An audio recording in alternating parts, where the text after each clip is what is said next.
Welcome to the Herohub podcast, where we explore the journeys of the industry innovators, trailblazers, and game changers who are shaping the future of vehicles and equipment. Whether you're here for cutting-edge tech, business strategies, or simple love of the ride, this is where you'll find the inspiration to fuel your journey. Jared Burt, born and raised in Idaho, and I've been able to stay in Idaho, which has been nice. Nicole and I have raised our family here. We've been married 30 years. We have 3 daughters and 1 son. And, they grew up in the powersports dealership. And so it was fun to see them get insights from either working in the dealership, participating in riding. A lot of my girls got their motorcycle endorsements.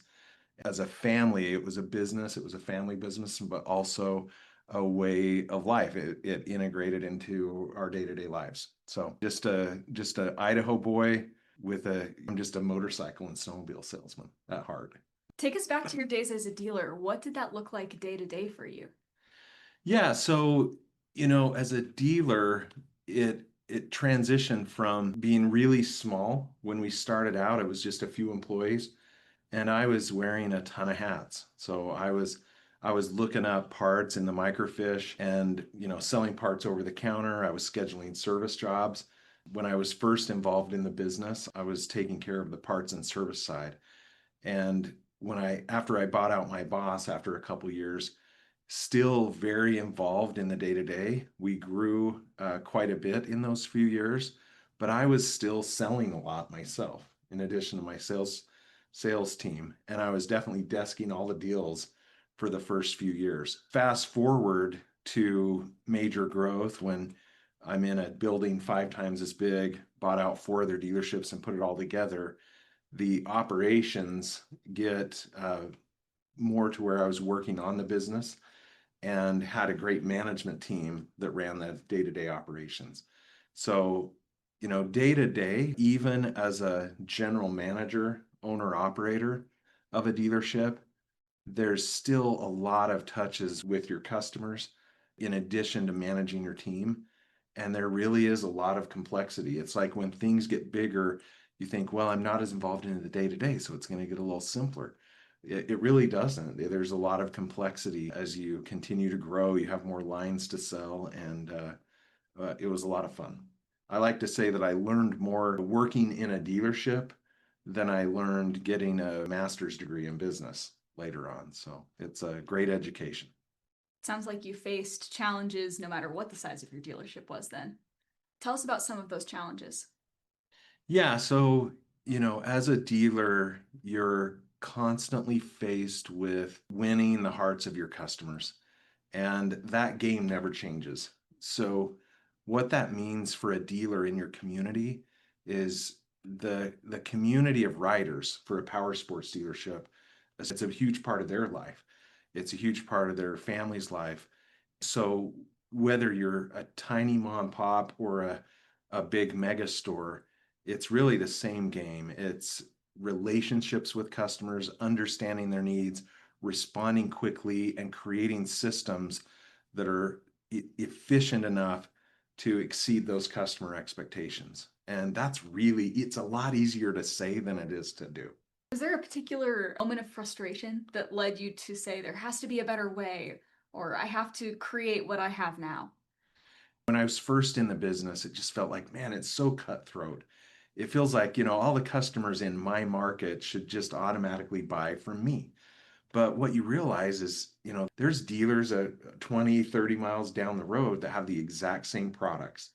So what was frustrating is you kind of mourn over a lost deal. When your neighbor shows up with a new Polaris Sportsman in the driveway, this has happened, and it didn't come from your dealership, and you've shoveled their driveway. You kind of feel like, man, it's frustrating. What do I need to do to earn their business? And so you get to working on your business to figure out, what am I doing to add value? And the better way is to realize, if this is just a pricing game alone, I won't be able to survive in business.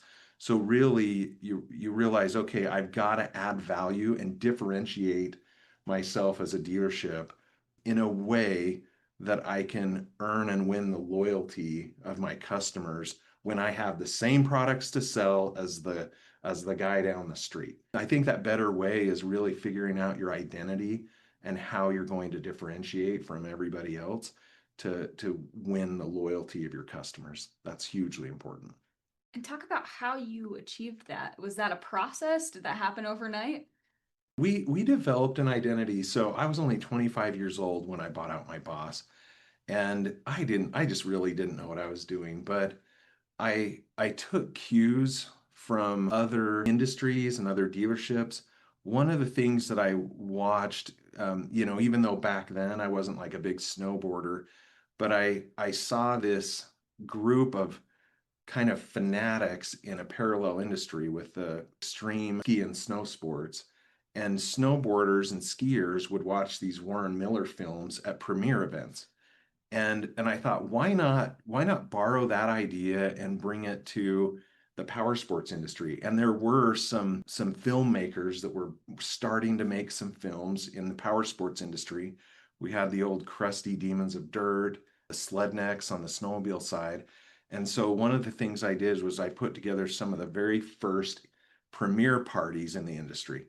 And so we'd have events pre-season when it was normally slow in the dealership to drive customers in to have an experience in the dealership. And it was a big deal back then. Back in the 90s, it was VHS and then it went to CDs. But to have a premiere party before the movie was released, it was fun. We just had packed houses and we created events for our customers to have experiences. So we were definitely the fun dealership. What problems did you see repeating across departments that no one seemed to be solving efficiently? Across departments is just in and of itself is a problem. Departments by nature are siloed, so you can implement specialization for your customers.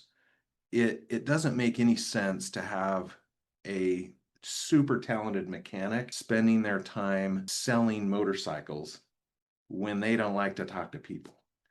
And so you have specialization, and that's why you have departments, is because you have teams that are focused on performing the things that they're best at.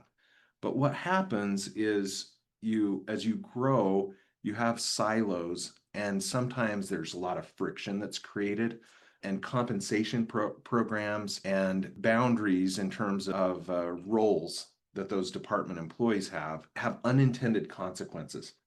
And what happens, and I experienced this in my dealership, you find that sometimes you and your employees are saying, well, you're going to have to. If you have to tell customers, well, you're going to have to go talk to the service department, or you're going to have to take that up with the F&I manager. That really creates a crappy experience for customers when they feel like they have to jump through hoops and they can't just get taken care of.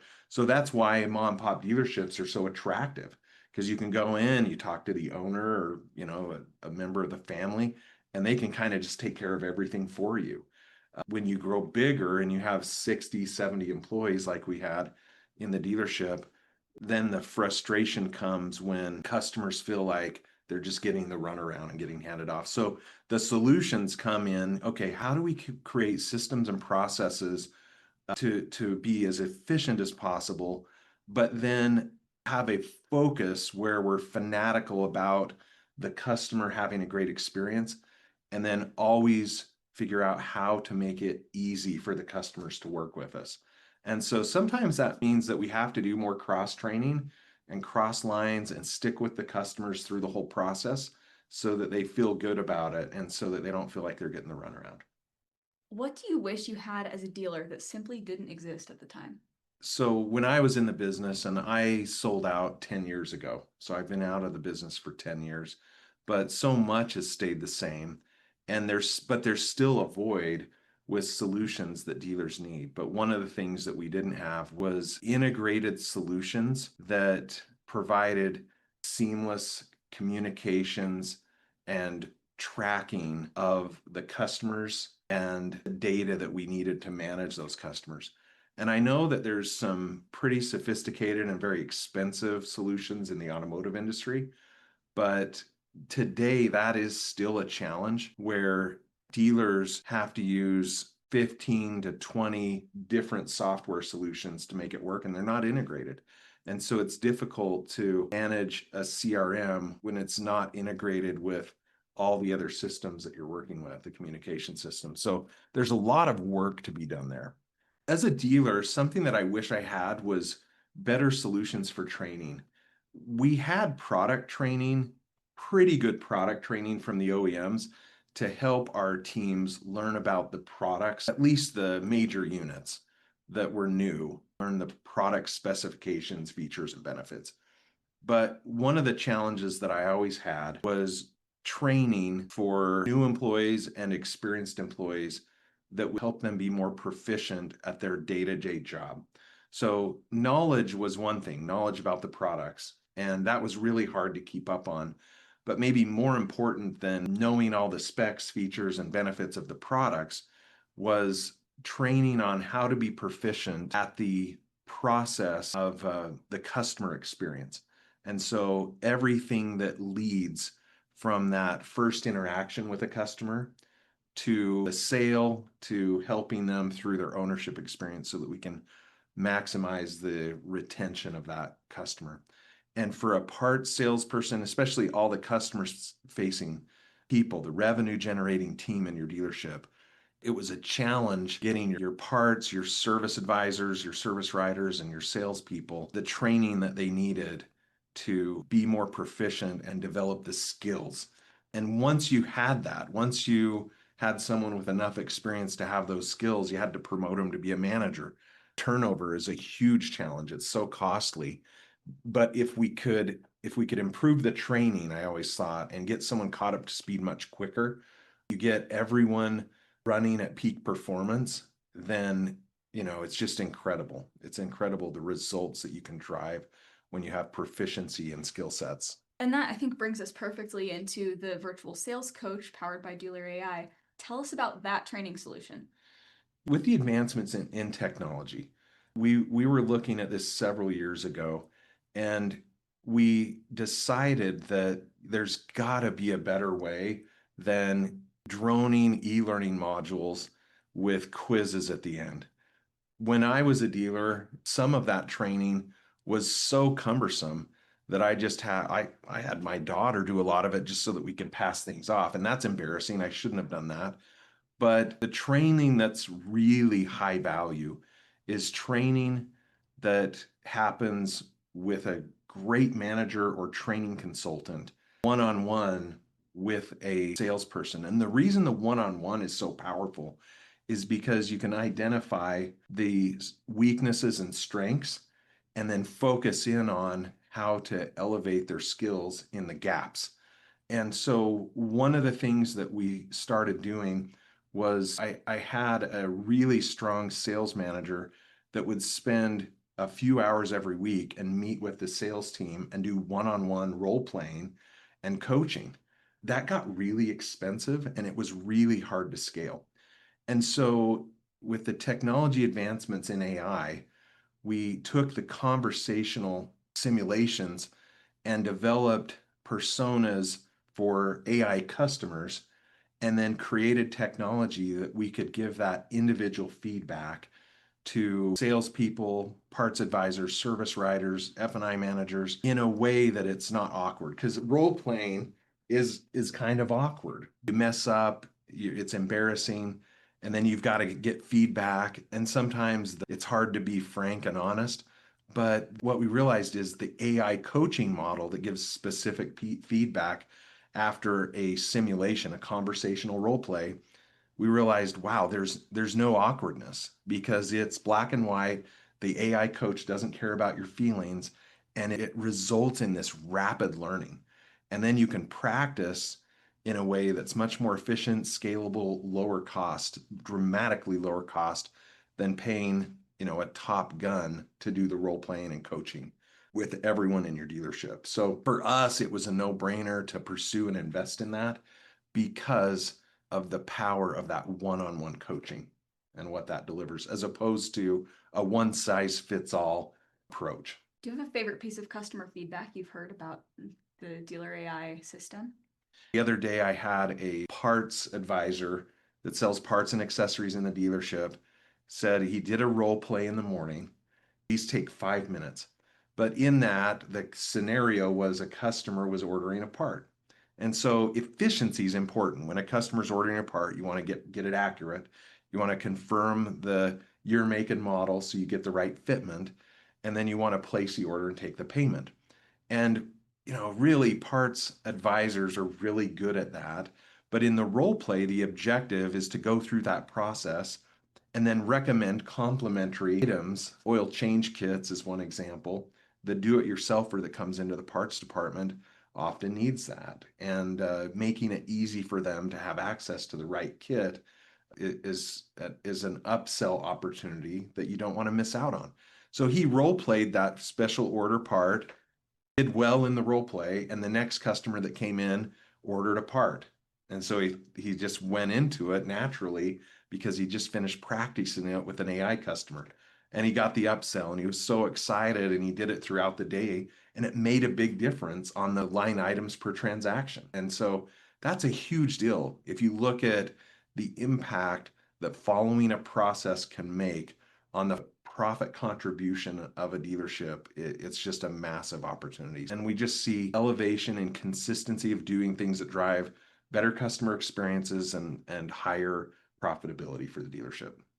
And as we talk about training programs, I also want to talk about the conception of DealerHero Bootcamps. How did those come to you? What problem were you solving? And what kind of a difference are those making in training? With the boot camps, we decided let's take a little different approach. I mean, as a dealer, I invested a lot in training. I spent 50, 60,000 a year training my employees. And that's something that we were big in, and we saw results in that. I'm glad we did that. But it was a challenge, even when we were bigger, to send employees out for 3 days to 5 days and go through classroom training.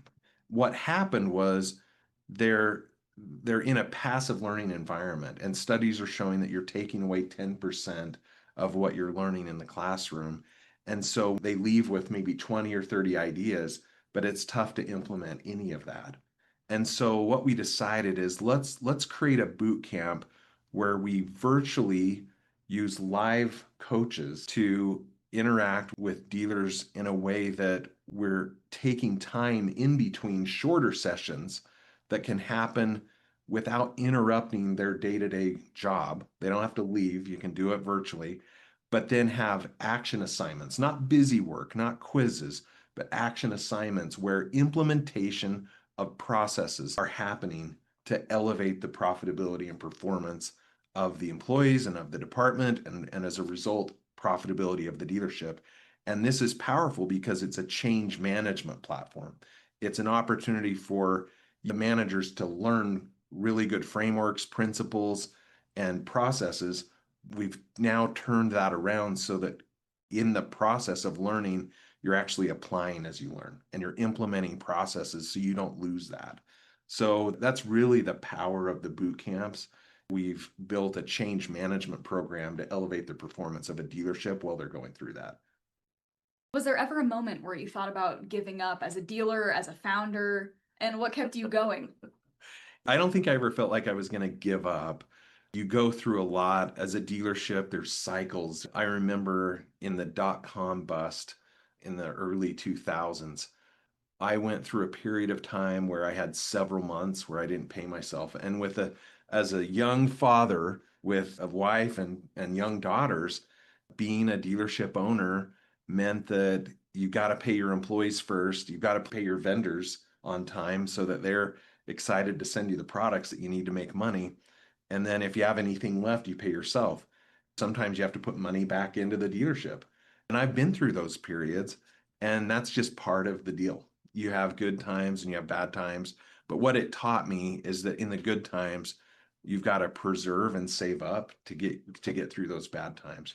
So, you probably get pretty discouraged, maybe nervous, but the dealers that we work with and Dealer Hero 20 groups is just full of different types of dealerships, small and large. But one thing I know about dealerships is they're resilient and they've been through a lot. They know that they can get through about anything because there's so much perseverance and grit among dealership owners and operators. If you were back in the dealership today, how would DealerHero Bootcamps and the virtual sales coach have changed your business? I would have killed for a training program where I could get my whole team taking 5 minutes a day to level up their skills. It would give me more time to go ride my motorcycle. As a dealer, there's no such thing as a 40-hour work week when you're a dealer principal that's also general manager and operating the dealership. You're in a lot of ways married to the dealership, but the big goal, the big ideal is how can I get this operating in a way that I can spend more time with my family, traveling. I want to spend more time writing the products that I sell. And that's the game changer for me. If we can take a load off of the dealer principal, the general manager, those department managers' plates so that they don't burn out, they can get out and actually ride the products they sell. That's the win.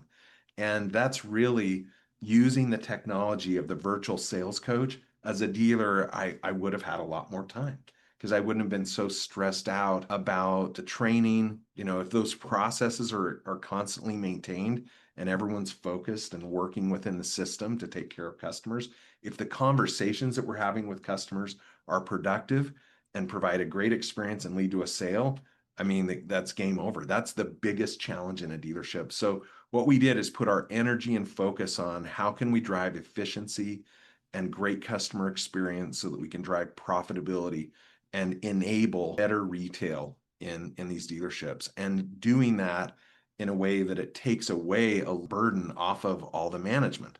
So that's really it. And boot camps and Herohub's virtual sales coach powered by Dealer AI are a solution just aimed at accomplishing exactly that. I would have killed for it. I would have loved to have it in my dealership. What do you think team members in these dealerships feel about these programs? How does it make life easier for them? Yeah, we see employees inspired when they know that management or, dealer ownership is investing in them. They feel pride in their job when there's an investment being made to elevate their proficiency, and it's a growth opportunity. When I bought out my boss in my dealership, I had to drop out of school. And I think that a lot of folks that get into work in dealerships, they probably don't have a master's degree, but it doesn't mean that they don't care about growth. And this gives dealer employees an opportunity to grow, to learn, and become that lifelong learner mentality to advance their skills.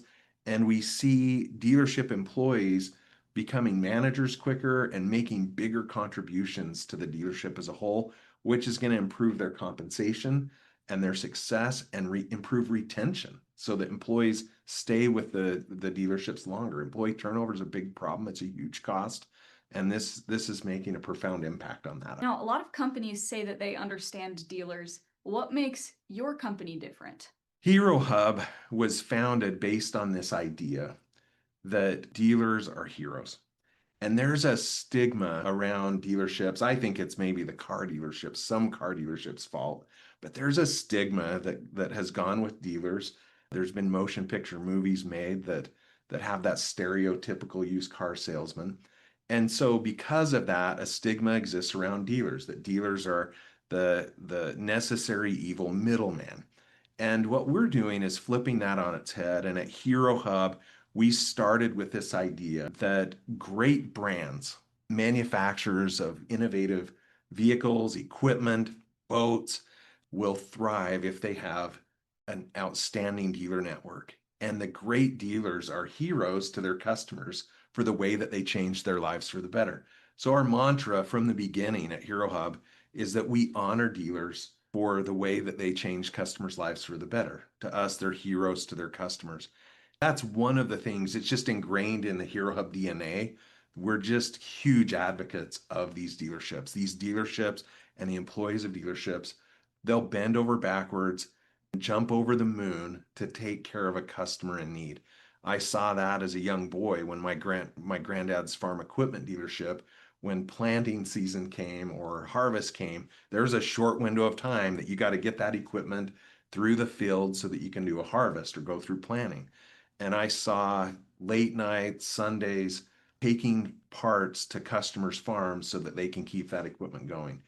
Dealers in power sports, marine RV are really no different, because maybe it's even more urgent that I've got to go on a ride with my family this weekend. And so taking care of these customers and being there for them when they need you the most is a way that they're heroes to their customers. There's so many other ways, but that's ingrained in us. As a group, our employees, one of the first things they do, and you remember this when you came on to Herohub, is we do dealership visits, and we go into the dealerships and get to know their operations, and we quickly have discussions with dealers so that we can understand them as deeply as possible. But besides myself, we have a lot of employees that have worked in dealerships, and we feel like we get dealers because we're grown from a dealership, basically. Now, technology is changing a lot. The future is uncertain. Some people are afraid, some people are optimistic. Talk about where you see the future of dealership training going with technology in the next 5-10 years. Yeah, AI is like this big buzzword, and there's a lot of fatigue around AI solutions, and I'm in the same place. We use so much AI today. My topic for one of my presentations at AIM Expo this year is the problems with AI and how it's going to ruin everything.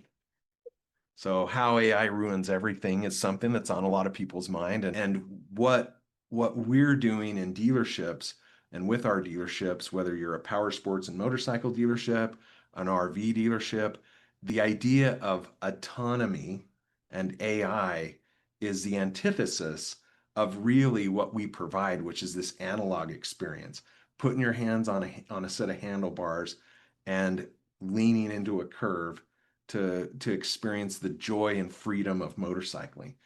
Putting on a VR headset isn't going to give you that experience. And so we're in a lot of ways, those of us in our dealers that are in the recreational industry, really are driven by a passion for everything that is opposite to technology. However, technology and innovation, as it's advancing, is going to improve the technology in our vehicles. I believe that it's going to help manufacturers become more efficient so that we can keep the cost of the vehicles down. I know there's been a lot of inflation, but I believe that the innovation that we have today is going to help us keep the cost of vehicles down. Automation is going to help us get the cost of manufacturing down. And I believe that dealerships will win as they selectively and very carefully decide what automation, innovation, AI to actually adopt. Because if we adopt the wrong things, if we're using AI agents to sell motorcycles, I think it's over. I think that the biggest differentiator and the biggest value add in the future is going to be the local dealer's ability to connect human to human with their customers, and the ability to have a great conversation, to coach them in a personal way is the big differentiator, as so many things are going to AI and automation and all that nonsense. So I'm a huge fan of analog. Maybe that's old school, but I also embrace the technology and innovation where it's appropriate to provide great analog and human-to-human experiences. How do you hope Herohub changes the lives of dealers and their employees long term? I don't know if we can change dealers' lives, but I hope that what Herohub provides is a path for dealerships to experience more joy and more satisfaction in their work, because we take some of the complexity away and we help the dealers simplify dealership operations in a way that it frees up some of their time so that they can go on a walk with their wife, or so that the girls can go out on a motorcycle ride and experience the great outdoors. I hope that we can free up time for dealerships as they implement systems and technology that help the dealership run a little more smooth. And that's what we hope. And so I think Herohub is focused on how do we take retail enablement and do it in a way that helps dealerships thrive in terms of profitability without putting an extra burden, in fact, taking burden off of the management team. And if a dealer is maybe skeptical, as I think many are sensibly so, about some of the things we've talked about today, what would you tell them? Give it a try. I mean, Herohub is doing things to help dealers. We have a huge community of dealerships that don't pay us anything. We have more free opportunities to engage. We've got the podcast. We do a lot of education that's free, like our monthly Dealer Hero webinar. It's free for dealerships and employees and for the industries. We also have some new employee fundamentals courses that we're offering for free to help dealerships. We have mini boot camps that help dealership operators and managers. And so we're really working hard to help dealerships, regardless of when's the right time to jump into to transform a training program to elevate your whole dealership. So we hope that Herohub makes an impact immediately, and we can help you at your pace and your time schedule. So if you haven't already, jump in with one of our free options and give us a shot. We just love our Dealer Hero community. Dealer Hero 20 groups has grown fast, and it's just been so fun to see the contributions and how much they care about other dealerships, how much they care about their customers, and how much they care about their employees is inspiring to us. That's what keeps us going. Well, thank you so much to our guests for joining us today, and a huge thank you to our listeners for tuning in. I hope you found today's conversation insightful and inspiring. If you enjoyed the show, be sure to subscribe, leave a review, and share it with others in the powersports industry. We're excited to see you at the next one.